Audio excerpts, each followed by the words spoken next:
So first question is, outside of hoping that screenwriters stop writing a magical Negro trope, what is the call to action for the audience?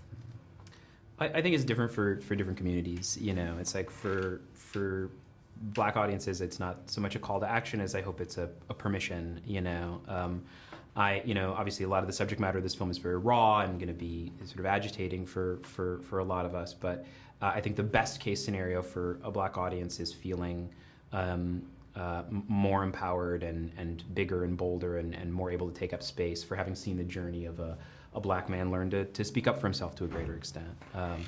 So that for that community, I think that, and I think for white audiences, one of the hopes is some empathy and some capacity to listen to us and our stories and let us be centered and be comfortable with that. So the call to action would be comfortable listening instead of being the center of attention for a change.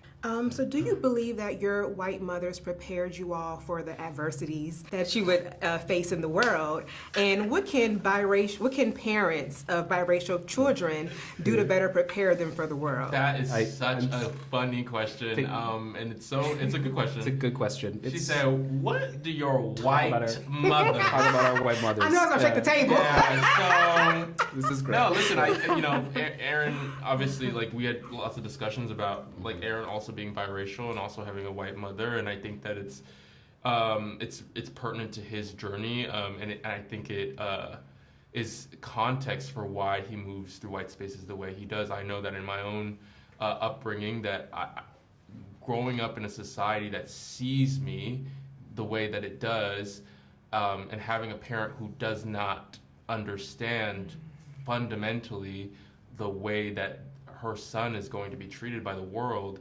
it's isolating. It's incredibly isolating, and it puts a lot of the responsibility on the child in order to navigate those spaces. And I know that I had to go on a self-discovery journey, and I had to do a lot of the work of self-empowerment by myself. But I think that and I think that the film kind of highlights that dynamic of, like, growing up in a at least a half-white household. Yeah. You know. Yeah, and just to add to that, there's a tremendous amount of privilege that I have moving through the world because of the way that I look, and also quite explicitly from having a white parent. You know, my mother was in my life, and there were ways and there were discrete moments where she advocated for me when, like, a racist thing was happening to me at school. I think it probably rang out differently to have my white mother being the one advocating for me than my Black father or a hypothetical non-white mother. And there's a tremendous amount of privilege that comes with that. That said, part of the message of the film is about the false promise of assimilation. So the idea that even though Justice and I have this incredible privilege because of our skin color, because of the white advocates who are in our lives, we're still treated as Black in America. And it's a different experience than some of our darker skinned peers. Absolutely, we understand and acknowledge that. But in terms of criticizing that false promise, to me, it's really important to see that even people as light as Justice and myself, and even people as accommodating as the character play in the film, even they are not invited into the full privileges of whiteness, and that I think helps clarify that we're never really going to be able to let in. Doesn't matter how nice we are. So let's maybe let that false talking point fall away. I know that you all saw that the trailer caused a kerfuffle, on the Black Twitter, on the internet. I didn't. Let me get that. And I feel like a lot of people already have their presumptions and their assumptions about the film. But with this being an election year, can you share how important this is as necessary viewing for us and for the world? Well, I would say, look, the first thing I would say about the Twitter reaction is that I think it's incredibly understandable. It's fair, right? That, like, we've been so mistreated by Hollywood and so badly represented time and time again. Colorism is a real issue. I'm writing about the magical Negro trope.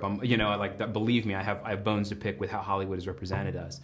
So I really understand that reaction. And part of what I think we're both hoping for is that those exact same people that were challenged by the trailer have a point of view about it. We'll see the whole film, which is, I believe, a more nuanced conversation about these issues, and we can keep those conversations going, because especially in an election year, in what is theoretically a democracy, it's important that we are exchanging ideas as a community and saying what we believe representation should look like, what we believe is good for us, what we believe is destructive for us. I think those conversations are terrifically positive for Black people, and I'm really excited to have them.